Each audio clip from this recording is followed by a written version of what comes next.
মৃত্যুদণ্ডের রায়ের বিরুদ্ধে জামায়াত নেতা এটিএম আজহারের আপিলের রায় আজ, খালাস পাওয়ার প্রত্যাশা আইনজীবীদের।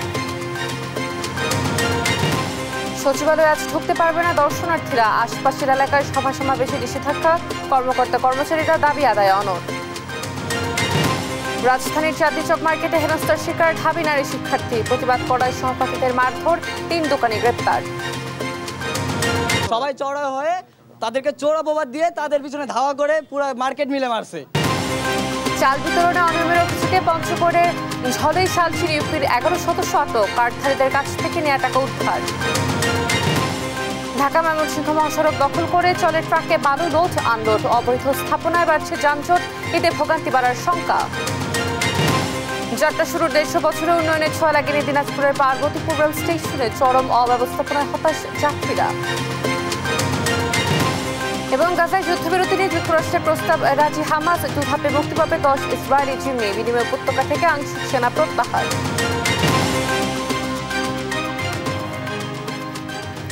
দেখছিলেন শিরোনামগুলো, সংবাদ সকালে আপনাদের সঙ্গে রয়েছি আমি অতসী সেন।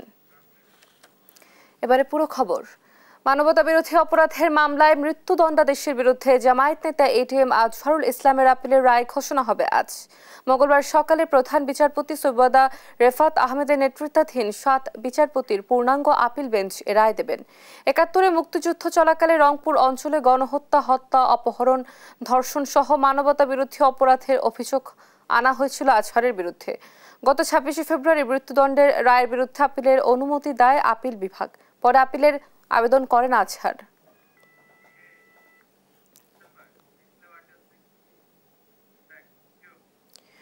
দর্শক, সুপ্রিম কোর্টে রয়েছেন আমাদের সহকর্মী সাবরিনা মজুমদার, সরাসরি যোগ দিচ্ছেন তিনি, আমরা যুক্ত হচ্ছি।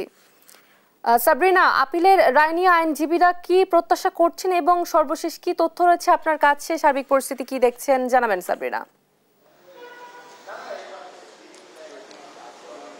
অতসী, আজকে বহুল আলোচিত জামাত নেতার সাবেক ভারপ্রাপ্ত সেক্রেটারি জেনারেল এটিএম আজহারুল ইসলামের যে মৃত্যুদণ্ডাদেশ বহাল রেখেছিলেন আপিল বিভাগ, সেটির রায়ের জন্য আজকের দিন ধার্য করা হয় এবং এটি প্রথম মামলা যেটিতে আপিল শুনানির থেকে রিভিউ পর্যায়ের শুনানির জন্য এই মামলাটিকে ঠিক করা হয়।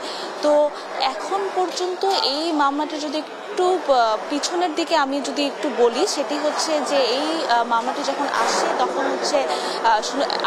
আপিল বিভাগে আসলো, সেটির জন্য কার্যতালিকায় কিন্তু এই মামলাটি আসে না। কিন্তু পরবর্তী প্রেক্ষাপটে যে 5ই আগস্ট যখন সাবেক প্রধানমন্ত্রী শেখ হাসিনা সরকার পতনের পর এটি পুরোপুরি আপিল বিভাগে আসে এবং শুনানি হয়। শুনানি হওয়ার পর এখানে রাষ্ট্রপক্ষ এবং জামাত নেতা এটিএম আজহারুল ইসলামের যে আইনজীবী শিশির মুনির, তারা যুক্তিতর্ক আদালতে উপস্থাপন করেন এবং আইনজীবী শিশির মুনির এটি কালকে আমাদেরকে জানিয়েছেন যে তিনি প্রত্যাশা করছেন যে এই মামলায় আসলে কোনো ধরনের সাক্ষ্য প্রমাণ নেই এবং এটিতে রাজনৈতিক প্রতিহিংসার কারণে এই এটিএম আজহারুল ইসলামের এইখানে মৃত্যুদণ্ডাদেশ দেওয়া হয় বিগত সরকারের কারণে, এবং তিনি প্রত্যাশা করছেন যে আজকে আজহারুল ইসলাম খালাস পাবেন।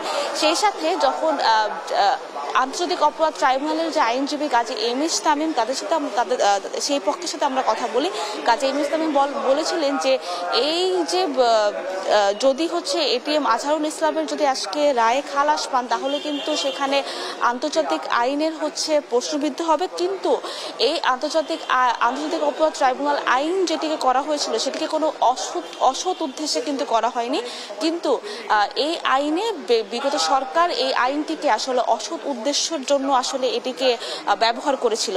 তো আজকে এখন পর্যন্ত জামাত নেতা একটু এখানে আপিল বিভাগে রয়েছেন, আপিল বিভাগে জামাত নেতা যারা যারা আছেন বড় পর্যায়ে তারা আজকে আপিল বিভাগে থাকবেন এবং পরবর্তীতে একটু পরে এটি অগ্রাধিকার ভিত্তিতে এই আপিল বিভাগে আজকে প্রথমেই এটির শুনানি দিয়ে শুরু হবে। তো এখন পর্যন্ত আপিল বিভাগ শুরু হয়নি, একটু পরে শুরু হবে। তো এখন এই আমরা রায় দিলেই আমরা আপনাকে পরবর্তীতে জানাতে পারবো। অতসী। সাবরিনা, ধন্যবাদ আপনাকে। দর্শক, সুপ্রিম কোর্ট থেকে সরাসরি যুক্ত ছিলেন আমাদের সহকর্মী সাবরিনা মজুমদার, তিনি আমাদের জানাচ্ছিলেন জামায়াত নেতা এটিএম আজহারুল ইসলামের আপিলের রায় আজ, সেটি নিয়ে আমরা বিস্তারিত জানছিলাম। 21 আগস্ট গ্রেনেড হামলা মামলায় সব আসামি খালাসের রায়ের বিরুদ্ধে রাষ্ট্রপক্ষের লিভ টু আপিলের শুনানি আজ সোমবার বিচারপতি আশফাকুল ইসলামের নেতৃত্বাধীন 5 বিচারপতির বেঞ্চ এদিন ধার্য করেন। এর আগে গত 1 ডিসেম্বর 21 আগস্ট গ্রেনেড হামলার ঘটনায় হত্যা ও বিস্ফোরক দ্রব্য আইনের মামলায় বিএনপির ভারপ্রাপ্ত চেয়ারম্যান তারেক রহমান সহ সব আসামিকে খালাস দিয়ে রায় দেন হাইকোর্ট। পরে 19 মার্চ এ মামলায় সব আসামির খালাসের বিরুদ্ধে আপিল করে রাষ্ট্রপক্ষ। 2004 সালের 21 আগস্ট বঙ্গবন্ধু অ্যাভিনিউয়ে সাবেক প্রধানমন্ত্রী শেখ হাসিনার সমাবেশে গ্রেনেড হামলার ঘটনা ঘটে। এরপর 2018 সালে বিচারিক আদালত দুটি মামলারই রায় দেন। রায় সাবেক স্বরাষ্ট্র প্রতিমন্ত্রী লুৎফুজ্জামান বাবর, সাবেক শিক্ষা উপমন্ত্রী আব্দুস সালাম পিন্টু সহ 19 জনকে মৃত্যুদণ্ড ছাড়াও বিএনপির ভারপ্রাপ্ত চেয়ারম্যান তারেক রহমান সহ 19 জনকে যাবজ্জীবন ও 11 জনকে বিভিন্ন মেয়াদে কারাদণ্ড এবং অর্থদণ্ডে দণ্ডিত করা হয়।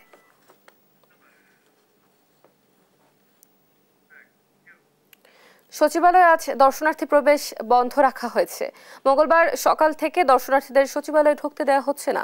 সোমবার রাতে দর্শনার্থী প্রবেশে নিষেধাজ্ঞার বিষয়টি জানায় স্বরাষ্ট্র মন্ত্রণালয়।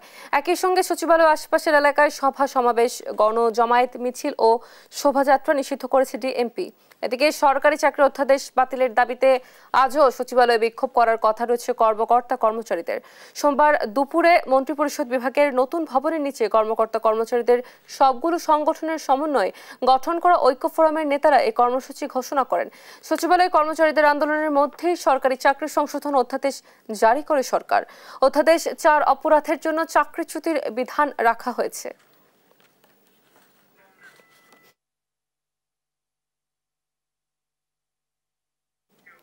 বিভিন্ন ক্যাডারের কর্মকর্তাদের সাময়িক বরখাস্ত ও বিভাগীয় মামলার প্রতিবাদ এবং কৃত্য পেশাভিত্তিক মন্ত্রণালয় প্রতিষ্ঠা উপসচিব পদে পদোন্নতিতে কোটা বাতিল ও সব ক্যাডারের মধ্যে সমতা আনার দাবিতে 2 দিনব্যাপী কলম বিরতি কর্মসূচির ডাক দিয়েছেন প্রশাসন ক্যাডার বাদে সিভিল সার্ভিসের 25টি ক্যাডার কর্মকর্তাদের সংগঠন আন্তঃ ক্যাডার বৈষম্য নিরসন পরিষদ। মঙ্গলবার সকাল 9টায় শুরু হওয়া কর্মসূচি চলবে বেলা 12টা পর্যন্ত। আগামীকাল বুধবারও একই কর্মসূচি পালন করা হবে, তবে হাসপাতালের জরুরি বিভাগ সহ অন্যান্য জরুরি সেবা কর্মসূচির বাইরে থাকবে।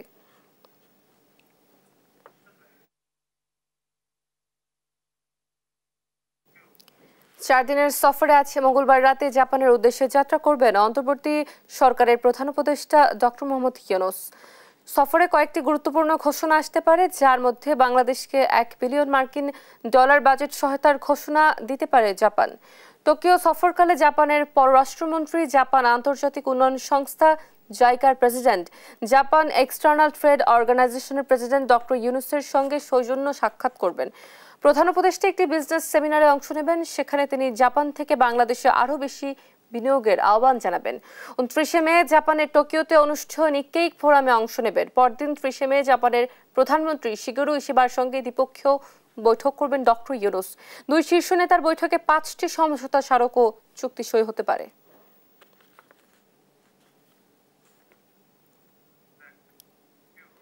ঢাকা বিশ্ববিদ্যালয়ের শিক্ষার্থীকে হত্যা চেষ্টা মামলায় 3 জনকে গ্রেপ্তার করেছে নিউ মার্কেট থানা পুলিশ। এ মামলায় চাঁদনী চক মার্কেটের 5 জন সহ আসামি করা হয়েছে অজ্ঞাত আরও 50 ব্যবসায়ীকে। সোমবার রাতে মার্কেটের একটি দোকানে পণ্যের দামে বনিবনা না হয় ব্যবসায়ীদের হেনস্থার শিকার হন ঢাকা বিশ্ববিদ্যালয়ের এক নারী শিক্ষার্থী। পরে ভুক্তভোগীর সহপাঠীরা ঘটনাস্থলে গেলে ব্যবসায়ীরা মব সৃষ্টি করে তাদেরকে মারধর করে। এতে আহত হন 10 থেকে 12 জন। পুলিশ জানায় এ মামলায় জড়িতদের ধরতে অভিযান শুরু করছেন তারা। ফাহিম ইউসুফের রিপোর্ট। এভাবেই মব সৃষ্টি করে হামলা করা হয় ঢাকা বিশ্ববিদ্যালয় ও ঢাকা কলেজের কয়েকজন শিক্ষার্থীর ওপর। সোমবার রাতে রাজধানীর চাঁদনী চক মার্কেটে একটি কাপড়ের দোকানে পণ্যের দামে বনিবনা না হওয়ায় ব্যবসায়ীদের হেনস্থার শিকার হন ঢাকা বিশ্ববিদ্যালয়ের এক নারী শিক্ষার্থী। পরে ভুক্তভোগীর সহপাঠীরা ঘটনাস্থলে গেলে ব্যবসায়ীরা তাদেরকে মারধর করে। এতে আহত হন 10 থেকে 12 জন শিক্ষার্থী। এই ঘটনার বিচারের দাবিতে শিক্ষার্থীরা নিউ মার্কেট থানায় জড়ো হলে পুলিশ অভিযান চালিয়ে 3 জনকে গ্রেপ্তার করে। কোনো একটা প্রোডাক্ট নিয়ে বনিবনা হয় নাই, তো বনিবনা না হওয়ার পরে সে পরে নিব বলে চলে আসে, কিন্তু ওই দোকানের স্টাফ তাকে ইফটিজিং করে এবং ওই প্রোডাক্টটা নিতে বাধ্য করতে চায়। তখন সে চলে আসে। সবাই চড়া হয়ে তাদেরকে চোর অপবাদ দিয়ে তাদের পিছনে ধাওয়া করে পুরো মার্কেট মিলে মারছে, পিলারের সাথে লাগাই মারছে। পরে চাঁদনী চক মার্কেটের 5 জন সহ অজ্ঞাত আরও 50 জন ব্যবসায়ীকে আসামি করে মামলা করেন ভুক্তভোগীরা। এই মামলায় জড়িত অন্যদের ধরতে ইতিমধ্যে অভিযান শুরু হয়েছে। জড়িতদের দৃষ্টান্তমূলক শাস্তির আওতায় আনা হবে বলেও জানায় পুলিশ। ঢাকা ভার্সিটির যে ভাইরা আছেন আমাদের, তারা একজনকে আমাদের হাতে নাতে গ্রেপ্তার করে আমাদের হাতে তুলে দেন এবং দেওয়ার পর আমরা ওনাদের কাছ থেকে ঘটনাটার বিস্তারিত শুনি এবং মামলা নেওয়ার চেষ্টা করি এবং পরবর্তীতে আমরা রাতে একটি মামলা অলরেডি গ্রহণ করেছি, যেখানে চাঁদনী চক মার্কেটের 5 জন সহ অজ্ঞাতনামা 50-60 জনের বিরুদ্ধে মামলা তারা করেন। মার্কেট কর্তৃপক্ষের সঙ্গে কথা বলে এ ধরনের ঘটনার পুনরাবৃত্তি রোধে ব্যবস্থা নেওয়ার কথাও জানায় পুলিশ। ফাহিম ইউসুফ, দেশ টিভি, ঢাকা। সরকারি চাল বিতরণে অনিয়ম ও দুর্নীতির অভিযোগে পঞ্চগড়ের বোদা উপজেলার ঝলই শালশিরি ইউনিয়ন পরিষদের 11 সদস্যকে আটক করা হয়েছে। সরকারি ভালনারেবল হিউম্যান বেনিফিট তথা DWBর চাল বিনামূল্যে বিতরণের কথা থাকলেও প্রত্যেক কার্ডধারীর কাছ থেকে 500 থেকে 600 টাকা করে চাঁদা নেওয়ার অভিযোগ ওঠে। অভিযোগ পাওয়ার পর সোমবার রাতের অভিযান চালিয়ে তাদেরকে আটক করে যৌথ বাহিনীর সদস্যরা। সেই সঙ্গে অভিযুক্ত ইউপি সদস্যের কাছ থেকে 1,13,900 টাকা উদ্ধার করা হয়েছে।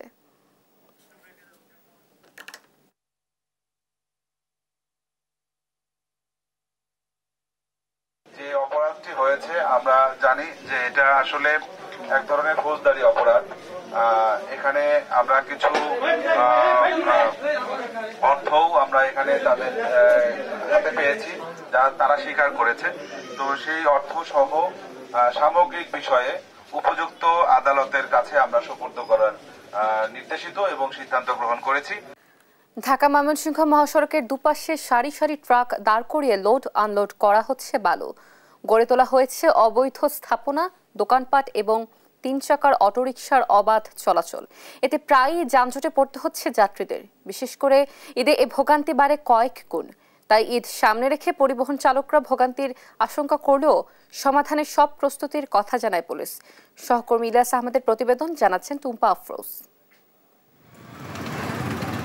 ঢাকা ময়মনসিংহ মহাসড়কের চুরখাই এলাকার প্রায় 1 কিলোমিটার জুড়ে রাস্তার দুপাশে এভাবেই সারি সারি ট্রাক দাঁড় করিয়ে লোড আনলোড করা হচ্ছে বালু, আর এতে বিঘ্ন ঘটছে গাড়ি চলাচলে। এছাড়া বৈলর, Trishal, বাঘামারা, Bharadoba, Bhaluka, Habirbari, seat store, master বাড়ি এবং জয়নাবাজার সহ কমপক্ষে 15টি স্থানে গড়ে উঠেছে অবৈধ অটোরিকশার স্ট্যান্ড। এতে প্রতিনিয়তই এসব স্থানে পোহাতে হচ্ছে যানজটের ভোগান্তি। বাসের সাথে পাল্লা দিয়ে মহাসড়কে অটোরিকশা চলাচল বৃদ্ধিও প্রকট করেছে যানজট। অটোমোটো যদি রোডের মধ্যে কম থাকে তাহলে যানজট কম হবে। বড় গাড়ির তো ভালো লাগে দাম, সিএনজি রাস্তা খালি ছোট গাড়ি যে হুদাই দূর দেয়। ছোট গাড়ি, মাহিন্দা গাড়ি, সিএনজি গাড়ি, প্রচুর গাড়ি, 4 মিনিটে গাড়ি এলে মোড়ের মধ্যে জাম বাঁচতো না। যদিও প্রশাসনের তৎপরতা বৃদ্ধি পাওয়ায় আগের মতো আর মহাসড়কের পাশে ট্রাক রেখে বালু লোড আনলোড করা হচ্ছে না বলে দাবি ট্রাক চালকদের। সমস্যা সমাধানে ট্রাক স্ট্যান্ড নির্মাণেরও দাবি জানান তারা। না, আমাদের এখানে এখন কিন্তু রুট আনলোড করা হয় না, আমরা রুটের মধ্যে গাড়ি এখন রাখি না। মানে অভিযান আসছিল, অভিযানের পরে এখন আর আমরা কিন্তু গাড়ি রাখি না। রমজানে অ্যাক্সিডেন্ট হয়েছিল, এনে অ্যাক্সিডেন্ট হওয়ার পর থেকে রাস্তার পাশে আমরা গাড়ি আমরা রাখি না। আমাদের যদি একটা স্ট্যান্ডের ব্যবস্থা হইতো কর্তৃপক্ষের কাছে বলি, তাহলে অন্তত আমাদের জন্য ভালো হতো। আমরা গরিব মানুষ, আমরা যাবো কোথায়? ঈদে ময়মনসিংহ, নেত্রকোনা, শেরপুর সহ 6 জেলার মানুষের চাপ বাড়ে ঢাকা ময়মনসিংহ মহাসড়কে। নাগরিক নেতারা বলছেন, প্রশাসন কঠোর না হলে এবার ঈদে ভোগান্তি পোহাতে হবে ঘরমুখো মানুষকে। তবে যানজট নিরসনে তৎপরতা বৃদ্ধির কথা জানায় পুলিশ। এই ট্রাফিক ব্যবস্থাপনা উন্নত করতে হবে, প্রশাসনকে এক্ষেত্রে নজর রাখতে হবে এবং ট্রাফিক যে আইন আছে সেটা কঠোরভাবে মেনে চলার জন্য উদ্বুদ্ধ করতে হবে। আমাদের পুলিশের যে রেগুলার ডিপ্লয়মেন্ট ঈদে আমরা করে থাকি, সেই ডিপ্লয়মেন্টটাকেও আমরা ঢেলে সাজিয়েছি। কোথায় কোথায় পুলিশ দায়িত্ব পালন করলে যানজট নিরসন হবে সেগুলো। সম্মিলিত প্রচেষ্টায় ঈদযাত্রা নির্বিঘ্নের দাবি স্থানীয়দের। নিউজ ডেস্ক, দেশ টিভি। সামনে ঈদুল আজহা, তাই ঘরমুখো মানুষের যাত্রা নির্বিঘ্ন করতে চলছে নানা প্রস্তুতি। ঈদ যাত্রার সার্বিক প্রস্তুতি ও চিত্র জানতে নরসিংদী থেকে সরাসরি যোগ দিচ্ছেন আমাদের সহকর্মী আকরাম হোসেন। আমরা যুক্ত হচ্ছি। আকরাম, ঈদযাত্রা নির্বিঘ্ন করতে মহাসড়কে কি কি প্রস্তুতি দেখছেন আমাদের জানাবেন।